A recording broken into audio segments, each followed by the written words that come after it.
With my heart pounding, I moved back to the roof as fast as I could and lowered myself from the roof. Using my prior climbing skills, I tucked my legs in and rolled across the grass. I sustained only a few minor bruises. I ran around the side of the house, up the stairs, and back into my room, just as I heard the great hall open. I heard Valentine's heavy footsteps as he climbed the stairs and approached the door. The door opened, and the large man's eyes met mine. "Good to see your evening was a relaxing one, friend."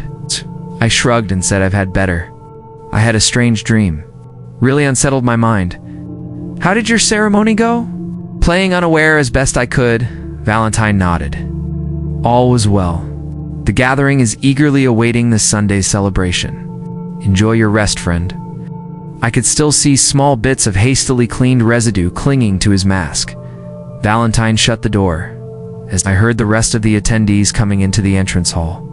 I sat and thought about my situation. I was trapped in this place for one more week until they decided to cause me harm. 1 week to discover what was really going on here, and 7 short days to plan my escape. The next morning, woke up early and went to the library, thinking that would be a good place to learn some information. The place had many books, everything from classic novels to children's stories. I wandered the endless shelves until I reached the back corner of the room. All that sat on the last dusty shelf was an old book with a leather cover. Nothing about it caught my eye save for the title, The Book of the Great Mother, remembering the mysterious name from the horror of last night. I took the book and quickly left the library unnoticed. I sat at the desk in my room and opened the ancient volume. Before me spread pages of text in Old English. Though it was in English, it was still difficult to understand as I went through chapters of ceremony and teachings. I found not much beyond confusing writing about rituals, few of which I recognized instructions on how to attach a goat's head to one's own, and a full-page picture of a woman sitting on a throne with what looked like a dark stain around her mouth. Below it read, "The Great Mother in Her Glory." I returned the book to the library and made a decision to search the grounds, seeing as there was no way I could move the lock on the concrete shack. I made my way to the chapel. The door slid open easily enough, and inside was what appeared to be a storage area for old boxes and furniture. After searching for a few hours, I found nothing of interest among the stacks of old wood. The schoolhouse next door yielded similar results. A few desks sat in simple rows, with a teacher's desk bearing a plaque with the name Master Lombard and a chalkboard at the front of the room. Nothing else. Feeling defeated, I emerged from the building when something caught my eye. In the grass at the door of the concrete building sat an open lock. My heart leaped, and I ran toward the shack. I reached for the metal handle of the door when it suddenly sprang open. A short, stocky man emerged, quickly shutting the door. He noticed me, pushed his back against the door, and spoke. No, young man. Don't go in there. This place is not for outsiders.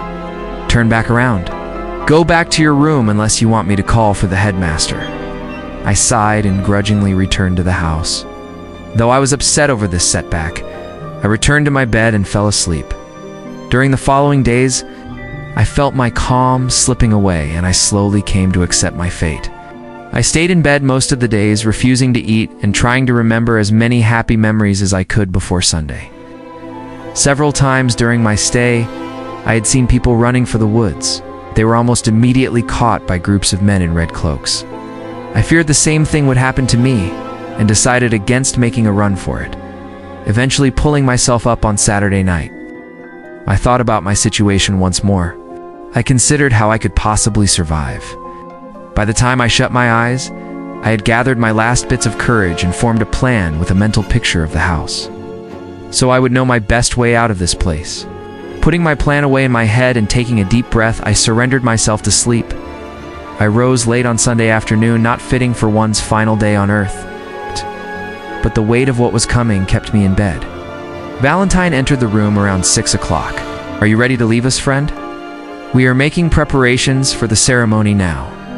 When you are ready, please go to the painting at the other side of the second floor. Slide the painting to the right, and it should reveal a staircase. The staircase leads to my chambers. I need to perform the final preparations for the farewell. I quietly nodded as the door closed. For a few moments, I sat and considered my plans. Sitting, sweating, and breathing heavily, I made my decision. I took one of the pencils from the desk drawer and slid it into my right boot. Following the large man's instructions, I climbed the hidden staircase and entered a large circular room. The walls were lined with bookshelves, with a large desk resting in the center. On the desk sat piles of papers and a typewriter. Moonlight flooded in from a window above it all. Valentine greeted me with a hearty sound. He told me to remove all of my clothing except for my pants.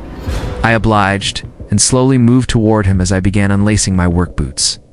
My left sock and boot sat on the floor next to me, and I began to work on my right. Glancing behind me, I saw Valentine waiting.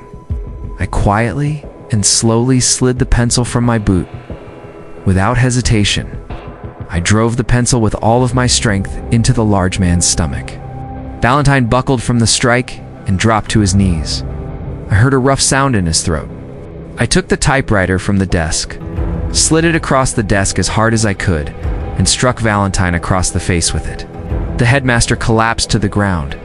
Turning, I was about to make my way out of the room when I heard quiet sounds coming from behind me. I spun around to see a bloodied Valentine rising from the floor.